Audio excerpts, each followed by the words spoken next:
Bom dia, amado e querido irmão da Igreja Batista Itaipu. Estamos aqui finalizando já nessa etapa final da nossa Escola Bíblica Online e estamos mais uma vez aqui para estudar esse tema tão maravilhoso, a história da redenção. É um privilégio estar mais uma vez aqui com vocês, tá bom? Deixa eu compartilhar a tela com vocês para a gente poder seguir a nossa aula. E deixa eu também dar um ajuste aqui na tela para ficar bem visível para vocês, tá bom? Aqui, espero que você tenha tomado um bom café, que você esteja bem confortável onde você está, para a gente poder dar seguimento, tá bom? Então aí é o nosso tema, a história da redenção. Nós estamos aqui nessa classe de teologia bíblica. Estamos vendo como a Escritura, o registro da revelação de Deus, possui um único autor e uma única história. E ela nos conta o desenrolar do plano de Deus em instaurar o seu reino, o seu reinado, o seu domínio neste mundo por meio da pessoa e da obra de Jesus Cristo, o seu amado Filho, que se fez homem para vir então completar a obra de redimir o mundo, de resgatar um povo para si e restaurar a criação para a glória de Deus e para todos sempre, tá bom? Tá, então, essa é a nossa classe.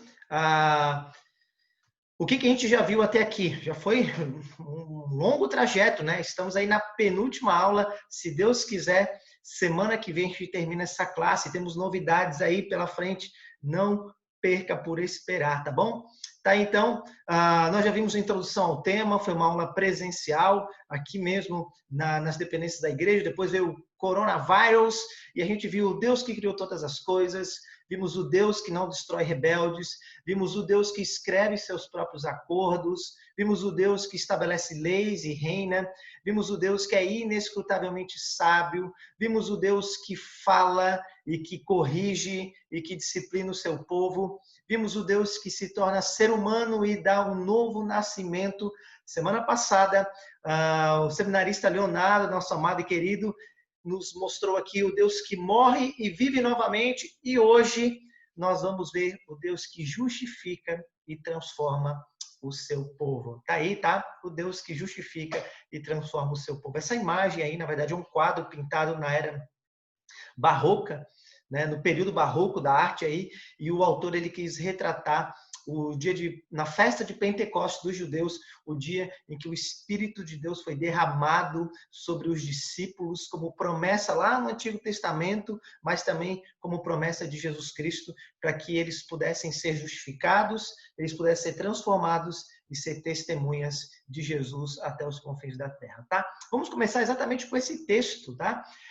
Você lembra que semana passada o Léo nos mostrou que Jesus Cristo, então, ele ascendeu aos céus, ele morreu, né? Ele ressuscitou, mas então ele ascendeu aos céus, né?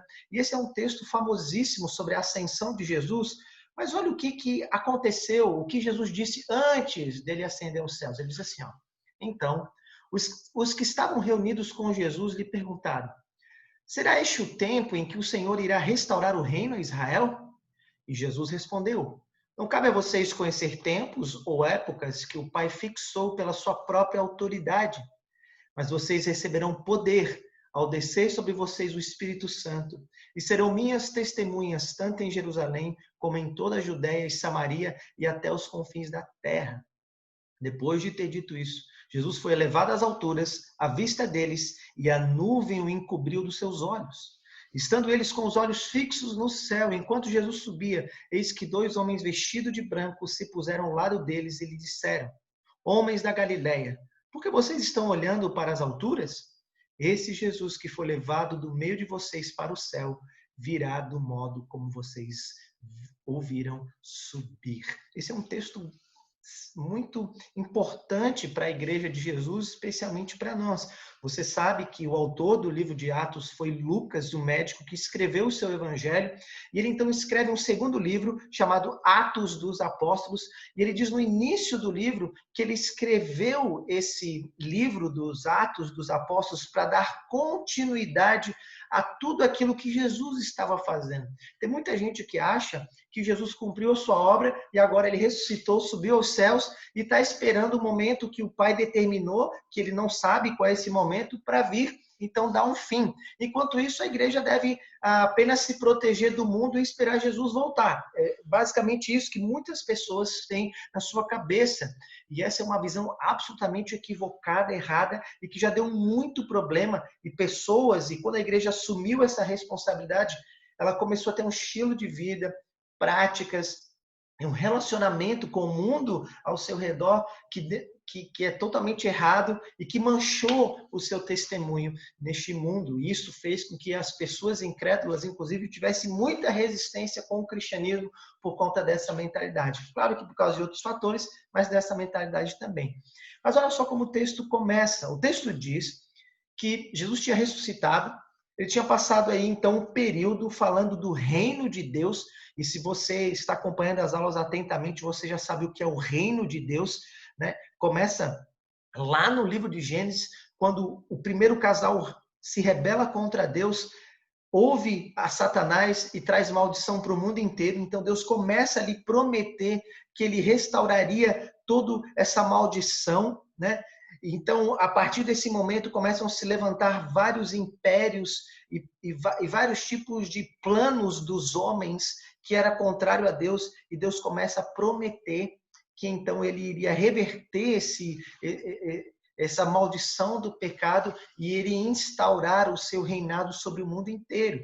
Então nós vimos como Deus faz isso, prometendo isso para Eva já, que o seu descendente viria para pisar a cabeça da serpente. Vimos como Deus então chama Abraão e lhe promete um povo. Vimos como Deus chama a nação de Israel e se revela a ela. Vimos então como Deus faz alianças com essa nação e vimos como Deus então promete que Davi, o seu descendente, seria esse rei esperado. Vimos como a nação de Israel fracassa, mas Deus renova a sua aliança e Deus faz promessas de que iria se voltar de novo e a restaurar Israel como então aquele povo que iria. Dali saiu o Messias. Vimos como Jesus chegou e Jesus agora chegou, ele é o rei prometido.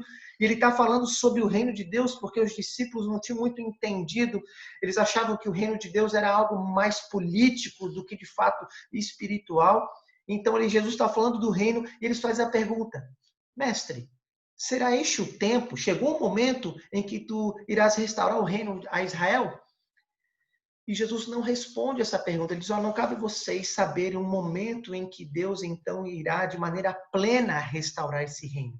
Mas Jesus promete dizendo: olha, mas vocês vão receber poder para que vocês sejam já testemunhas desse reino, né? E ele faz essa promessa. E ele então sobe aos céus e ele diz, e os anjos que apareceram quando os discípulos viram Jesus subindo aos céus diz para eles: vão e sejam testemunhas, esperem o poder do alto, porque do mesmo modo que vocês viram esse Jesus subir, ascender aos céus, vocês verão ele voltar também. O que isso significa, amados irmãos? Olha o que o Michael Gorin, um teólogo muito bom, um teólogo bíblico muito bom, o que ele diz. O objetivo da obra redentora de Deus é restaurar sua criação dos efeitos do pecado. Já vimos isso? Em sua morte, Jesus derrotou o pecado e em sua ressurreição inaugurou uma nova era de salvação e restauração. Isso é muito importante. Quando Jesus morre e ressuscita, ele inaugura uma nova era de salvação e restauração. Tá bom? O que isso significa? O banquete do reino está pronto para ser desfrutado, mas ainda não será servido. Antes, mais povos precisam ser reunidos à mesa do banquete para que também possam experimentar do poder renovador da era vindoura. Olha só o que ele diz agora, como ele conclui. Esse período intermediário, após a primeira vinda de Jesus e antes do seu retorno, é um período de missão para o Cristo exaltado, para o Espírito e para a Igreja. Olha como o Michael Gorin, ele consegue resumir de maneira muito clara e muito bíblica o que é o período que nós estamos vivendo, que é chamado a Era da Igreja, tá bom? Deus tem o objetivo de restaurar toda a criação dos efeitos do pecado, instaurar o seu domínio sobre o mundo, ter um povo para se restaurar a criação para a sua própria glória. Essa é o objetivo de Deus nesse mundo.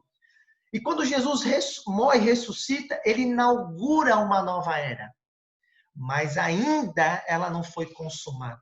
Os teólogos chamam isso de escatologia inaugurada. Tá bom? O que é uma escatologia inaugurada? Significa que nós estamos vivendo uma interposição de eras. É isso que nós estamos vivendo. Quando você lê a Bíblia, você vai perceber que é isso que está acontecendo. Tá bom? Jesus, ele já é o rei exaltado, ok? Ele já é o rei sobre o céu e a terra.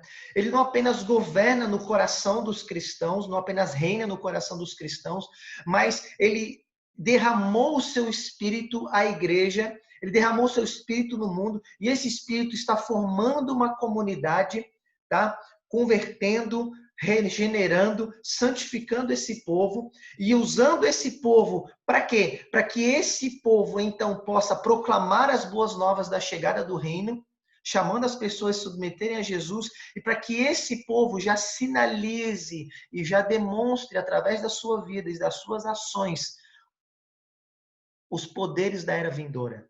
Aquilo que Deus está trazendo no último dia, aquilo que será consumado. Nós já somos o pré-anúncio, a igreja já é o pré-anúncio daquilo que Deus está trazendo. Por isso, olha, a era presente, que é o tempo marcado por Satanás, pelo pecado, pela carne, ela ainda está operando, ok? Mas quando Jesus ali, início, quando Jesus encarna, quando Jesus ali, ele morre, ressuscita e ascende aos céus, ali começa o início de uma nova era, a era vindoura, ok? Mas nós estamos esperando esse período ser consumado.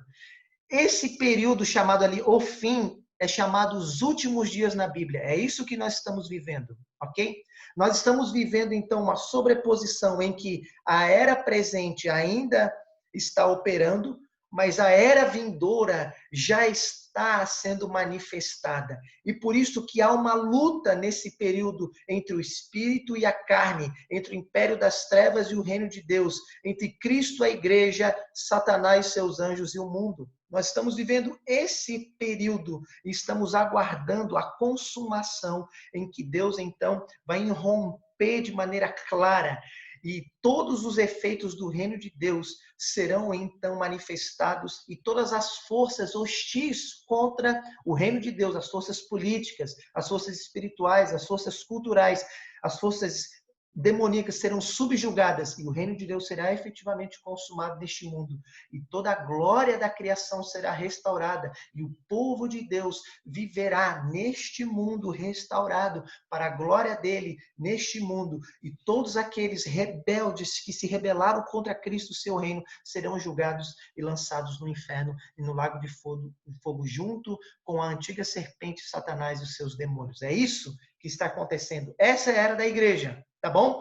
A sobreposição de eras, a escatologia inaugurada, tá bom?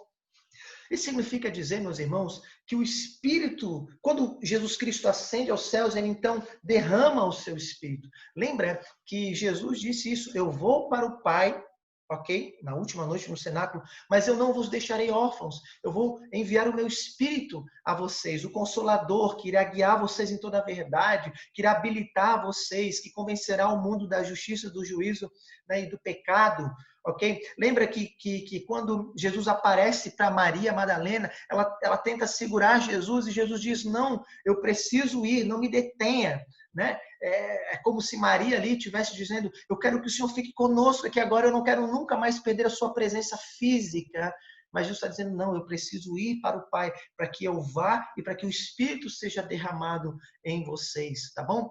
Então, com isso, o que nós precisamos entender? A primeira coisa, a missão de Jesus continua. A missão de Jesus não é apenas morrer e ressuscitar, ok? E agora tá com vocês aí, ok? Vivam como se fosse uma fortaleza, né? Aí lutando contra o mundo e tal, e aguardem bem, sejam firmes, aguardem porque eu vou voltar. E eu também estou esperando Deus dar o sinal lá, e quando o Pai der o sinal eu vou voltar. Não é isso. Jesus continua a sua missão neste mundo. A sua missão não acabou com a sua ressurreição. Ele ascendeu aos céus, ele intercede por nós lá, mas ele envia o seu Espírito. A missão de Jesus agora ocorre essencialmente por meio do Espírito Santo. Jesus Cristo continua a executar a obra que o Pai lhe concedeu, mas agora por meio do Espírito. E o que esse Espírito está fazendo? Primeiro, ele está formando uma comunidade do reino, tá bom? Que é chamada a Igreja de Jesus. A palavra eclésia, igreja, é assembleia, é uma reunião, uma comunidade, ok? Essa é a igreja, é a comunidade do reino de Deus. E o Espírito está formando essa comunidade, tá? Segundo, o que mais ele está fazendo? Ele está santificando essa comunidade à semelhança de Jesus Cristo, que é o ser humano do reino. Ele é o rei, ele é o representante deste reino. Ele então é um modelo para todos aqueles que vão figurar neste reino.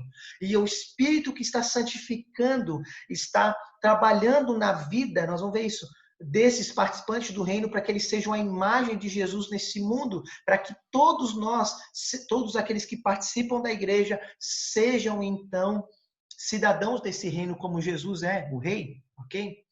Mas ele está distribuindo dons, poderes, habilidades do reino de Deus e enchendo a igreja, capacitando a igreja, habilitando a igreja. Para quê? Para si mesmo? Para eles viverem a vida melhor enquanto o mundo se exploda, enquanto as pessoas que estão ao redor que se lasquem? Não. Para que eles sejam as testemunhas de salvação, da chegada do reino para todo mundo. É isso. É isso que o Espírito está fazendo. Ok? É isso que o Espírito de Deus está fazendo. Olha como Paulo entendeu essa verdade e ele fala para os Colossenses. Existiam outros textos, mas eu queria colocar esse porque é um texto muito central. Paulo fala para a igreja de Colossos. Ele, quem que é ele?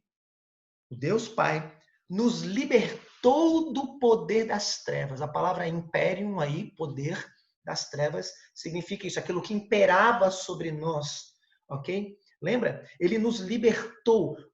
Quando Jesus chegou e ele então capacitou os seus discípulos, né? Aqueles 12 que começaram a anunciar e outros começaram então a ser inseridos nessa comunidade, a igreja, e a proclamar a missão, né?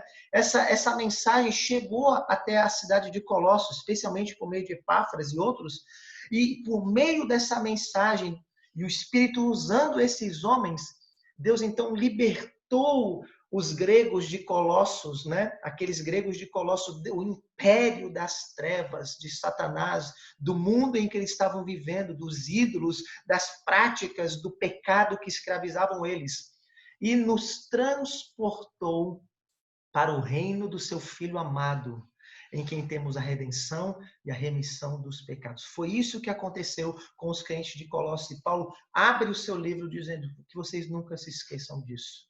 Que vocês agora não pertencem mais ao império das trevas, mas vocês agora são participantes do reino do Filho amado, em quem neste reino vocês têm a redenção e a remissão dos pecados. Isso é muito importante. Essa é a comunidade do reino de Deus. O que isso significa? Primeiro, significa dizer que ser participante do reino de Deus, ser participante da igreja, da comunidade do reino, é um dom gratuito recebido pela fé na pessoa de Jesus. Entrar no reino de Deus e ser participante do reino de Deus, ou ingressar, ser enxertado na igreja, ok? Não é obra, não é fruto do mérito das pessoas, não é consequência do mérito das pessoas, mas é obra da graça de Deus, em que Deus gratuitamente concede isso às pessoas e aquelas que se apoderam disso pela fé em Jesus. Isso é muito importante a gente lembrar. Porque os judeus passaram a acreditar que para você ser participante do reino, você tinha que provar que merecia. E como que você provava que merecia ser participante do reino de Deus? Olha, se tornando um judeu. Porque Deus tinha prometido isso para o povo de Israel. Então você tinha que operar os distintivos da cultura judaica, se circuncidar, guardar a lei de Moisés, guardar a dieta judaica e o calendário judaico.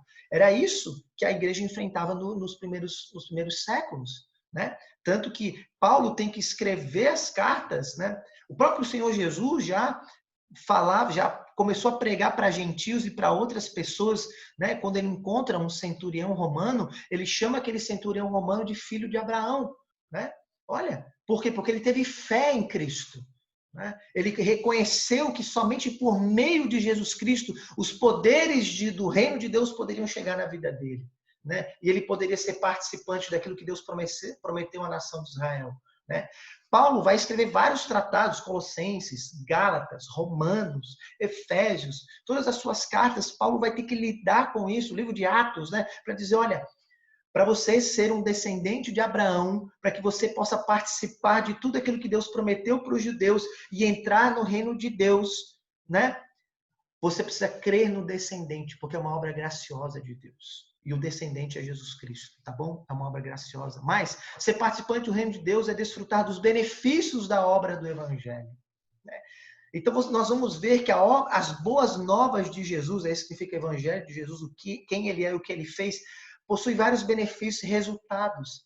E ser participante da comunidade do reino significa que Deus, então, opera isso naqueles em que ele chama.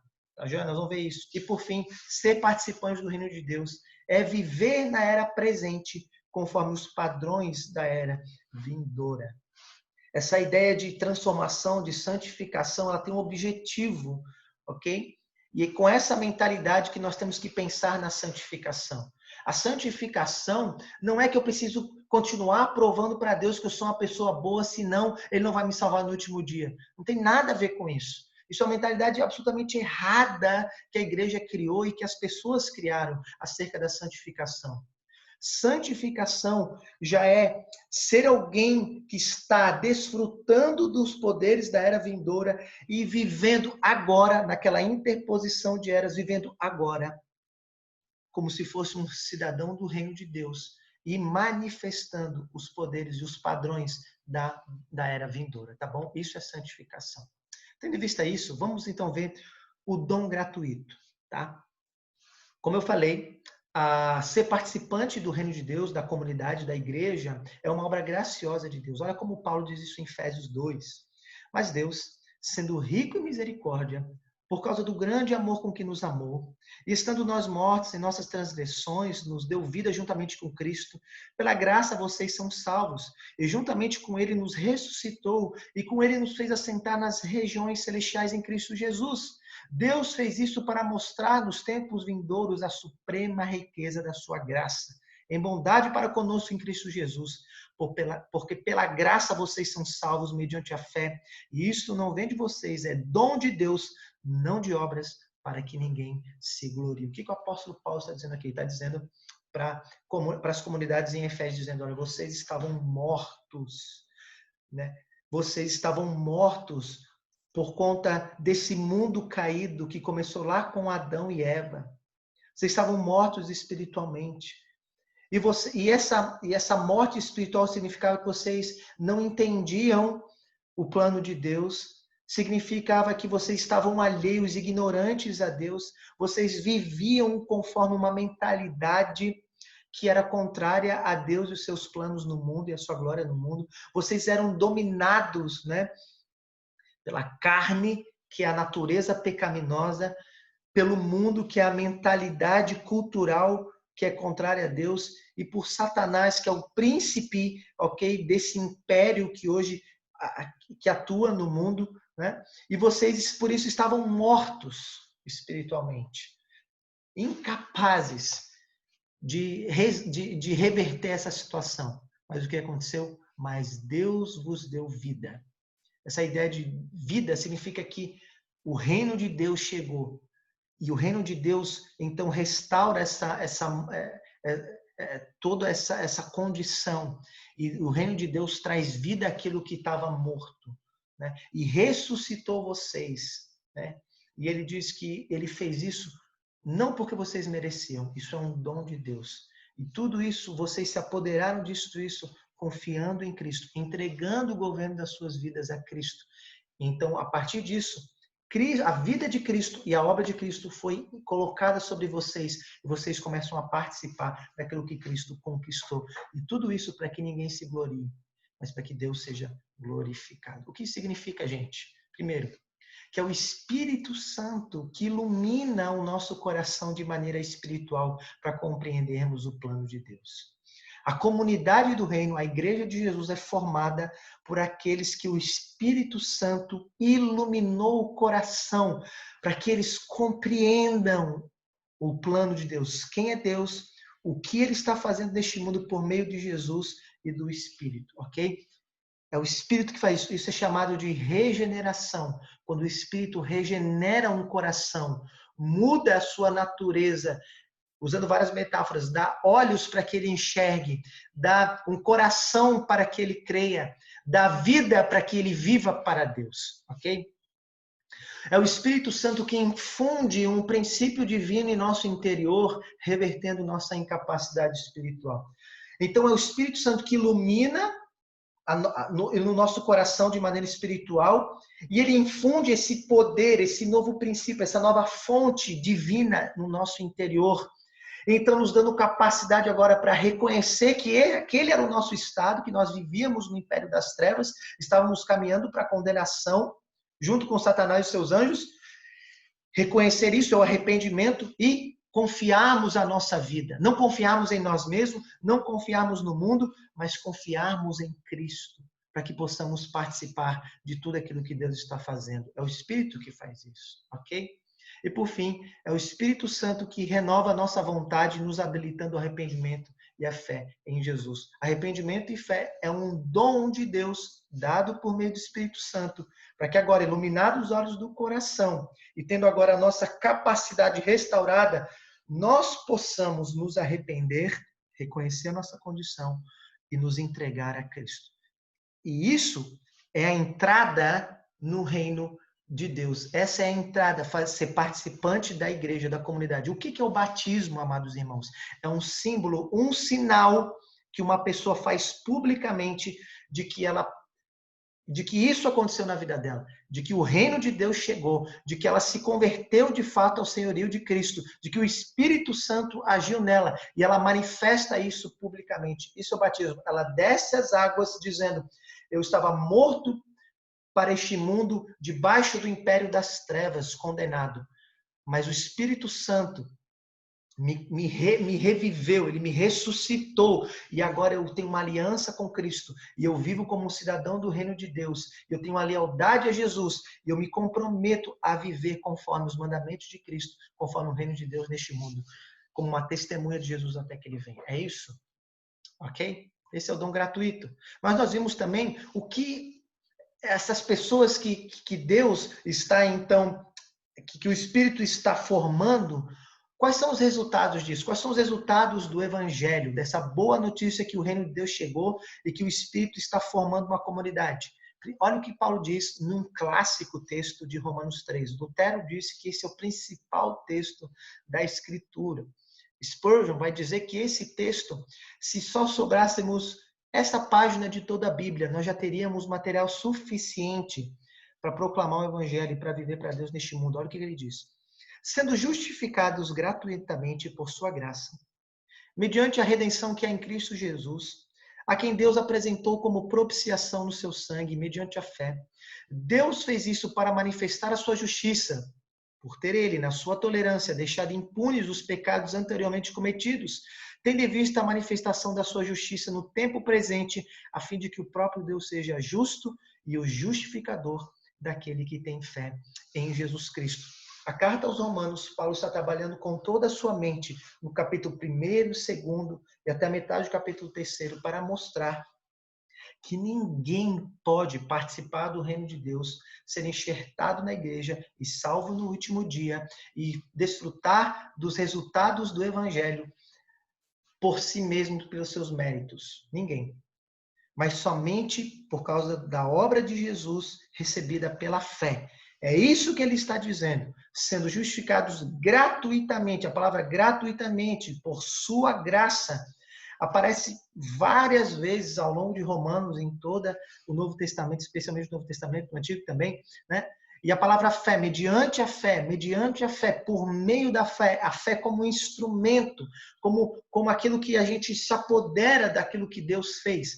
Mas isso traz resultados. O que acontece quando uma pessoa, então, é alvo dessa graça? Quando o Espírito regenera ela então exerce o arrependimento e se apodera pela fé na obra de Cristo. Quais são os resultados dessa boa notícia que o reino de Deus traz? Primeiro, Paulo ali naquele texto vai trabalhar aspectos jurídicos, resultados jurídicos. É a ideia da justificação. O que é a justificação? É a remoção da culpa do pecado e a aceitação plena diante de Deus. Ok? O primeiro resultado da obra do Evangelho do Reino de Deus, de que o Reino de Deus chega nessa pessoa e alguém, quando ela crê em Jesus Cristo, na sua morte e ressurreição, na sua ascensão, na sua segunda vinda, o que acontece é que a culpa pelo pecado que ela herdou de Adão e que ela acumulou pelos seus próprios pecados é removida dela. Ela é absolvida. Por quê? Porque Cristo foi punido no lugar dela. E isso significa que justificação não apenas que ela teve os seus pecados, a culpa do pecado removida, mas significa que agora Deus aceita aquela pessoa na sua presença de maneira plena. Ela já ingressa no reino de Deus. Ela faz parte agora do povo de Deus de maneira plena. Deus agora recebe esse pecador na sua presença de maneira plena, perfeita e eterna. Isso é o aspecto jurídico, é a justificação. Ser justificado é ter uma sentença jurídica de que ela foi absolvida da culpa dos seus crimes, mas que agora ela tem acesso ao reino de Deus de maneira plena e perfeita, acesso à presença de Deus, ok? O segundo aspecto que nós vemos ali naquele texto de Paulo é o aspecto comercial, a ideia de redenção. Paulo fala sobre isso. Por meio da redenção que há em Cristo Jesus. O que é redenção? A palavra redenção era uma palavra tirada do mundo comercial do Império Romano, da compra de um escravo. Quando um escravo era comprado no mercado de escravos, o dono ali, ele comprava aquele escravo, ele pagava o preço, então ele redimia aquele escravo daquele mercado e ele passava a ser agora daquele dono. Ok? E Paulo vai usar isso. Cristo Jesus promoveu isso para nós, a redenção dos nossos pecados. Nós éramos escravos do pecado, nós estávamos no mercado de venda de Satanás, ok? Mas Cristo paga o preço. E como é que ele paga o preço? Não apenas dando dinheiro, ele nos substitui. O pagamento substituto pelo preço da escravidão do pecado. Ele se faz pecado por nós, Paulo vai dizer em 2 Coríntios, para que nós pudéssemos ser feitos justiça de Deus. Isso é maravilhoso, amados irmãos. Cristo nos substitui na cruz, sofrendo a punição pelos nossos pecados para nos redimir, para que nós pudéssemos ser agora participantes do povo de Deus e ingressar na comunidade do reino de Deus. Isso significa a redenção, ok? Mas há um terceiro aspecto ali no texto de Paulo, que é o aspecto sacrificial, que é a ideia de propiciação. Ele diz, que Deus propôs como propiciação pelos pecados. O que é isso? É um aspecto religioso, né? A satisfação da justiça e o apaziguamento da ira divina. A palavra propiciação ali, né, filastério, né, ou cafuret, hebraico e grego aí, significa que lá no Antigo Testamento, né, quando a ira de Deus tinha que ser apaziguada sobre o povo, o sumo sacerdote entrava no Santo dos Santos, que era o último lugar dentro do templo, com o sangue de um cordeiro perfeito, e tinha a Arca da Aliança, em cima da Arca da Aliança estava, então, ali tinha o propiciatório, né?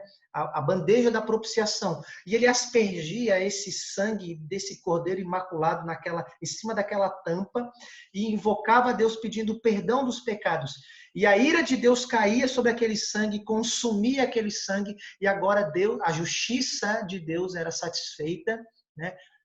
E agora Deus se apaziguava, Deus se tornava propício ao povo. E Paulo vai dizer que foi isso que Cristo fez. Aqueles que figuram dentro do reino de Deus, que o Espírito de Deus então os regenerou, e eles tiveram fé em Jesus Cristo, não apenas eles foram justificados e redimidos, eles foram propiciados.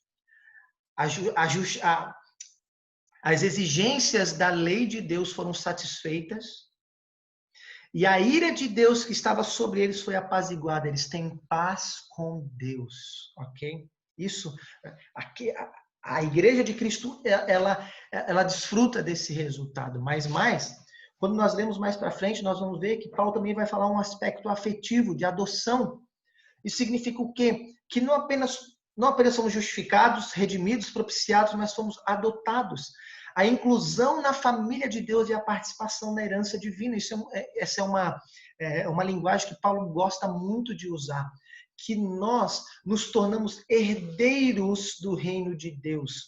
Por quê? Porque Deus nos adotou na sua família e temos agora o Espírito em nós, e através desse Espírito nós não temos mais medo de Deus, porque esse Espírito nos dá essa convicção que somos participantes da família, que Jesus Cristo é o nosso irmão mais velho, de que nós podemos nos achegar a Deus com intimidade, inclusive clamar por Ele chamando Abba Pai, e sabemos que Deus agora não nos trata como meras criaturas, mas Ele nos trata como filhos amados, assim como Jesus foi tratado, né?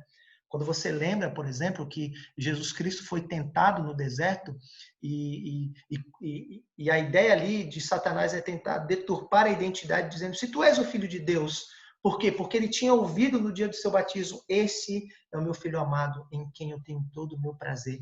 Então agora, todos esses que agora estão unidos a Cristo e que o reino de Deus chegou a eles, os poderes do reino de Deus chegou a eles através da obra de Jesus Cristo. Isso é o Evangelho. Eles desfrutam também dessa mesma identidade. E eles podem ouvir junto com Cristo, este é o meu Filho amado, em quem tenho prazer. Amado irmão, que maravilha, né? Saber disso, né? Mas aspectos psicológicos também. A ideia de psicológico não é de terapia aqui, tá? Mas é no sentido de psique, da alma, né? A palavra da alma humana, a santificação, a libertação da corrupção do pecado por meio da transformação do caráter e o ajuste da personalidade à semelhança de Jesus. Esse é o último resultado do Evangelho, tá bom? Qual que é esse resultado do Evangelho? Não apenas fomos aceitos na presença, justificados, não apenas fomos redimidos, né, da escravidão do pecado, não apenas fomos propiciados, né, temos acesso e paz com Deus, não apenas somos adotados na família de Deus, somos co-herdeiros deste reino, de tudo que Cristo conquistou por nós, mas o Espírito Santo nos foi dado agora e Ele está trabalhando em nós como um bom escultor para nos libertar da corrupção do pecado, para que o nosso caráter seja moldado à semelhança de Jesus, a nossa personalidade seja ajustada, a fim de que nós sejamos participantes e cidadãos e representantes do reino, né? E que para que nós possamos ser representantes de Jesus neste mundo, o nosso rei, ok? Para que as pessoas olhem para nós e para que elas vejam em nós cidadãos do reino de Deus, ok?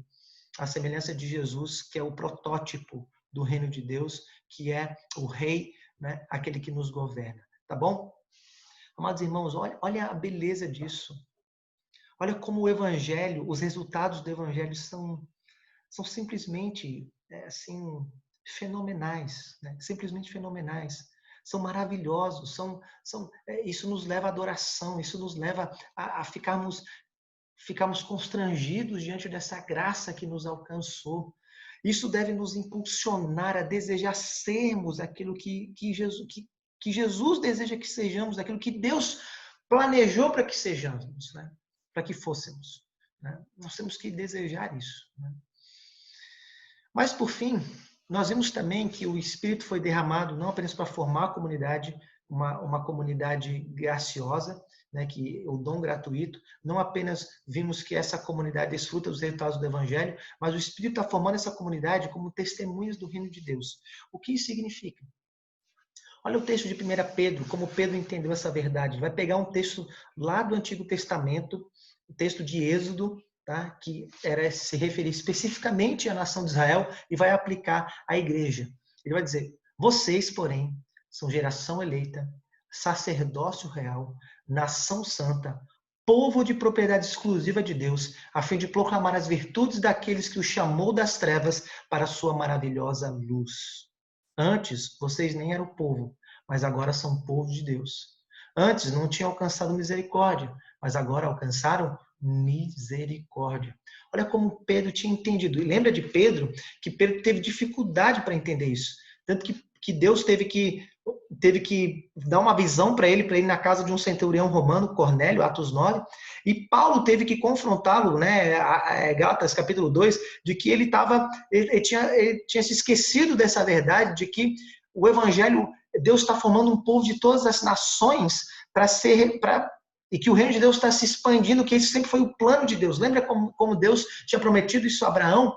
A partir de você, Abraão, eu vou te abençoar, a tua descendência, para que todas as famílias da terra sejam abençoadas. Desde o início, o evangelho não era específico, restrito a uma cultura, uma etnia, né? O evangelho é a boa notícia que o reino de Deus chegou para que toda a terra seja participante dessa redenção que Deus está promovendo por meio do descendente de Abraão, que é Jesus Cristo, né? E Paulo e Pedro vai lembrar isso para a igreja dos gentios, para a igreja grega, dizendo: vocês agora são aquilo que a nação de Israel deveria ter sido. Vocês são o Israel verdadeiro, o Israel restaurado, a geração eleita, aqueles que Deus elegeu, que Deus formou, uma nação de sacerdotes reais, de sacerdotes que representam o rei neste mundo, uma nação santa, um povo que vive conforme o caráter de Deus, conforme o reino de Deus, um povo de propriedade exclusiva de Deus, uma comunidade dentro de várias comunidades que existem, que se identificam com Deus e que representam a Deus. Para quê? Para que vocês proclamem as virtudes daqueles que o chamou das trevas para a sua maravilhosa luz. Ok, amados irmãos, o que significa ser testemunha? Primeiro, os cristãos devem encarnar a vida de Jesus como uma manifestação da presença do reino de Deus já presente. Tá bom? Ser santificado pelo Espírito significa que nós estamos encarnando a vida no reino de Deus. Tá bom? Quando Jesus ressuscita, ele é um protótipo daquilo que Deus irá promover na humanidade, daqueles que seriam o povo de Deus. Por isso que ele é um modelo para nós. O caráter de Jesus, as ações de Jesus, as palavras de Jesus, os mandamentos de Jesus, os princípios de Jesus, os valores de Jesus que ele ensinou, né? E que já vinham sendo ensinados desde o Antigo Testamento, né? E nós devemos encarnar a vida de Cristo, nós devemos ser representantes de Cristo. Essa é a santificação. Para quê? Para que nós possamos manifestar para este mundo já o que Deus irá trazer. Tá bom? Que tipo de humanidade vai existir quando o reino de Deus será consumado? Isso é a santificação, né? A santificação é você já agora viver no presente, agora, né? Começar a viver aqui agora, né? Aquilo que você será completamente no futuro. Então, quando você pensa, por exemplo, no fruto do Espírito, né? Na questão do caráter, das virtudes, né? Cristãs, como bondade, paciência, domínio próprio, longo ânimo, amor, paz, alegria, né? Essas virtudes que são impregnadas no caráter, né? A fim de que você manifeste isso em atitudes, né? O que é isso, se não a semelhança com Jesus, e como um pré-anúncio de que um dia no mundo só vai ter esse tipo de gente, né? O que é isso se não viver de maneira para mostrar para as pessoas? É isso que Deus planejou para que um ser humano fosse, cheio de virtudes e não de vícios. É isso, né? Então, por que nós devemos nos abster da imoralidade sexual? Porque Deus não criou o sexo para ser operado de maneira deturpada. Para isso, para que nós possamos mostrar para as pessoas e para que possamos glorificar Deus dessa maneira, para que Deus seja visto nesse mundo, para que possamos viver neste mundo da maneira como Deus sempre determinou que vivêssemos. Né? É isso, tá bom? Mas os cristãos devem proclamar as boas novas da chegada do reino de Deus, fazendo novos discípulos de Jesus. Isso também significa ser testemunhos do reino. Não apenas viver e encarnar por meio de testemunho, mas nós também devemos o quê? Fazer novos discípulos, é a evangelização, proclamar, falar desse evangelho, dessas boas novas, de que o reino de Deus chegou. Amados irmãos, nós cristãos devemos acreditar piamente que qualquer outra forma de viver que não é por meio dos valores do reino de Deus e da visão de mundo vinda do cristianismo vai apresentar falhas e trazer ruína e tristeza para as pessoas. E quando elas então se abrirem para perceberem isso, nós proclamamos a mensagem, dizemos, olha, sabe por que você está vivendo dessa maneira? Sabe por que você está lidando com isso? Por que você está sofrendo com isso? Sabe por que isso não está fazendo sentido na sua vida? Sabe por que você está experimentando essas ruínas, essa escravidão? Porque você está vivendo conforme o império das trevas. Mas eu tenho uma boa notícia. Você não precisa viver assim. Jesus Cristo veio a este mundo e ele morreu na cruz do Calvário para ser punido pelos nossos pecados e para nos redimir, nos resgatar deste império. Ele ressuscitou e uma nova era já raiou e você pode desfrutar desses benefícios, desses resultados, dessa vida. Você já pode desfrutar dessa vida vindoura, desse reino que já chegou, porque ele prometeu derramar o seu espírito a todo aquele que crê.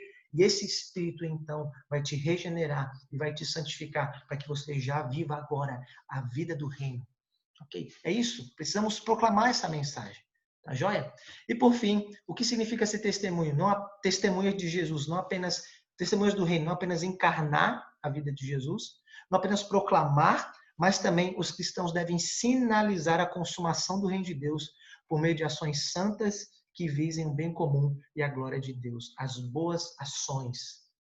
Okay? Por que nós devemos trabalhar de uma maneira totalmente diferente do que as outras pessoas trabalham? Com uma motivação diferente, com um método diferente de trabalhar, com um propósito diferente de trabalhar.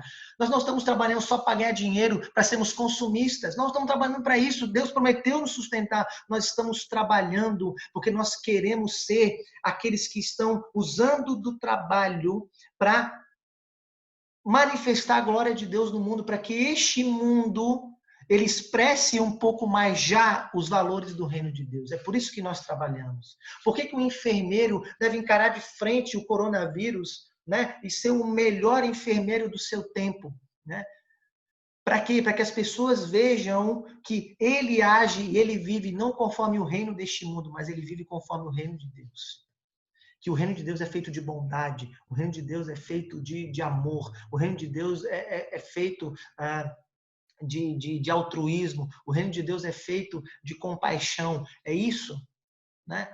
É isso. Por que e em todo sentido, por que nós devemos cuidar dos pobres? Por que nós devemos cuidar das viúvas, dos órfãos? Por que nós devemos, então, ser cordiais com as pessoas, sermos compassivos com as pessoas, pacientes com as pessoas? Por que nós devemos respeitar as pessoas, seja elas quem forem? Porque essas boas ações, buscando o bem comum, ok? Sinaliza para as pessoas que o reino de Deus chegou. É um sinal, ok? Um sinal. Lembra como Jesus falou, vocês são o sal da terra. Esse mundo caído está apodrecendo, mas vocês vão conservar este mundo por meio das ações de vocês. Vocês são a luz no meio das trevas.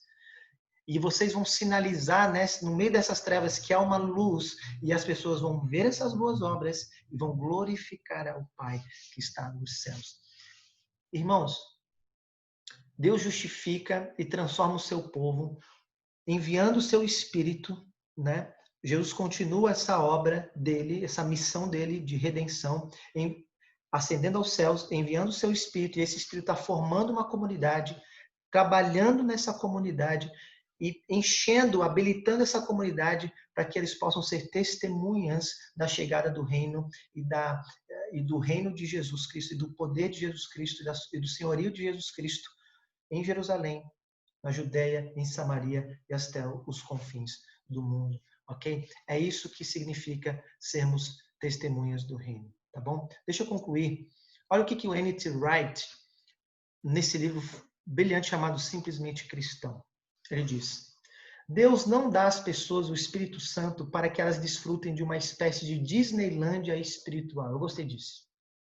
Tem muita gente que acha que ser um cristão e ser templo do Espírito Santo é como você desfrutar dentro de um grande parque, né? Uma Disneyland espiritual significa, o Espírito Santo vai me ajudar em todos os problemas. Eu vou viver minha vida aqui, eu vou realizar todos os meus sonhos, eu vou ter a minha melhor vida aqui neste mundo. E se eu não conseguir, se eu enfrentar sofrimento, se eu enfrentar dificuldade, o Espírito Santo vai me ajudar, vai me consolar, vai me dar alegria e poder para que eu possa desfrutar todos os meus sonhos. Isso é ainda operar sobre a mentalidade do mundo, porque a mentalidade do mundo é egocêntrica, é hedonista, vive para si mesmo. Qual é a mentalidade do reino de Deus? É viver para Deus, é viver para Cristo, é se unir à missão de Cristo. Não é que fazer Deus, forçar Deus para que Ele se junte aos teus planos. É você se submeter aos planos de Deus. E o Espírito nos foi concedido não para que Ele nos conforte, nos console quando a gente se frustra porque os nossos sonhos não estão sendo cumpridos. Isso é uma mentalidade totalmente errada. O Espírito não foi dado para isso. O Espírito é concedido para dar início à obra de tornar o futuro de Deus real no presente. Olha que brilhante. Um elemento chave da vida cristã é aprender a viver de acordo com o padrão do mundo de Deus, do futuro que Deus está trazendo, mesmo continuando a viver no mundo presente. Ou seja, ser cristão é se tornar a semelhança de Jesus, o futuro de Deus chegando ao presente, os meios para o reino de Deus progredir. Isso é ser um cristão. Essa é a vida cristã. Essa é a santificação. Essa é a missão da igreja, tá bom? É isso que nós estamos vivendo nesse período, né, de já ainda não. O reino de Deus já foi inaugurado, mas ainda vai ser consumado, né? A era futura já está operando, né, em combate com a era perversa, com a era antiga, ok? O reino de Deus já está operando militando contra o império das trevas, ok? Nessa sobreposição de eras, tá joia? É isso é ser um cristão, viver viver os padrões do reino de Deus que um dia serão vista de maneira claras neste mundo, já agora na minha vida, no presente, tá joia? Olha esse texto de Paulo, eu quero terminar com isso. Efésios 4. Isso, portanto, digo, e no Senhor testifico, que não mais andeis como também andam os gentios, na vaidade dos seus próprios pensamentos, obscurecidos de entendimento, alheios à vida de Deus por causa da ignorância em que vivem, pela dureza do seu coração, os quais, tendo se tornado insensíveis, se entregaram à dissolução para, com avidez, cometerem toda sorte de impureza. Mas não foi assim que aprendeste a Cristo, se é que de fato tendes ouvido e nele foste instruídos, segundo é a verdade de Jesus, no sentido de que, quanto ao trato passado, vos despojeis do velho homem, que se corrompe segundo as concupiscências do engano, e vos renoveis no espírito do vosso entendimento, e vos revistais do novo homem, criado segundo Deus, em justiça e retidão, procedentes da verdade. Para resumir, o que Paulo está dizendo? O reino de Deus chegou. E o Espírito Santo inseriu vocês dentro dessa comunidade que é a igreja.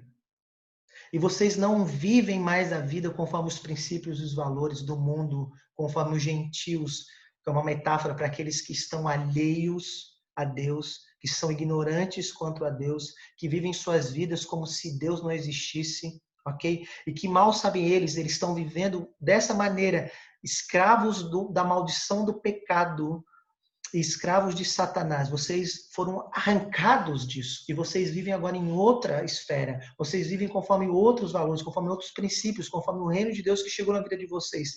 E esse viver agora é segundo a verdade de Jesus. No segundo ao trato, que é no sentido de que quanto ao trato passado, quanto ao estilo que vocês viviam no passado, vos despojais do velho homem, né? Arranca essa roupa suja do velho homem, mas vistam, né, o novo homem que está sendo renovado em vocês, a semelhança de Jesus, em retidão e justiça, procedentes da verdade revelada por Deus. É isso que é a vida cristã.